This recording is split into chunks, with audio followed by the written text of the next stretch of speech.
বাতিলের দাবিতে কিছু মানুষ আসলে বক্তব্য দিচ্ছে বা বয়ান দিচ্ছে। জামায়াত ইসলাম হচ্ছে বাংলাদেশের একটা খুবই গুরুত্বপূর্ণ এবং নির্যাতিত একটা দল আমি মনে করি, এবং বিগত ফ্যাসিস্টের আমলে কিন্তু আমরা দেখেছি শেখ হাসিনাও কিন্তু বা তার দলও কিন্তু জামায়াতের নিবন্ধন বাতিল করতে চেয়েছিল, তা কিন্তু সম্ভব হয়নি বাংলাদেশের আপামর জনগণের ভালোবাসার কারণে। তো পরবর্তীতে জামায়াতের যে সকল কার্যক্রম বা বাংলাদেশ মানুষের জামায়াতের প্রতি যে একটা আস্থা, সেই আস্থার উপর ভিত্তি করে কিন্তু এখনও বাংলাদেশের জামায়াত টিকে আছে।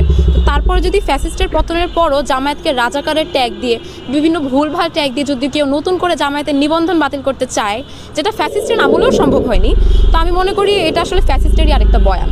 এবং তন্নি যেই মহিলা, উনি একজন কাপড় বিক্রেতা মূলত। তো আমি বুঝি না, যার কিনা বিগত সময়ে কোনো সচেতনতা ক্রিয়েট হয়নি, যার কিনা জুলাই আন্দোলনের মতো এত গুরুত্বপূর্ণ একটা জায়গায় সে সচেতন হতে পারেনি, তার হঠাৎ করে এই জামায়াত রাজাকার, জামায়াত বাংলাদেশে থাকতে পারবে না বা নিবন্ধন বাতিল করতে হবে, বা বাংলাদেশের নারীদের হয়ে এত সচেতনতা তার মধ্যে 1-2 দিনে কিভাবে এসে পড়লো।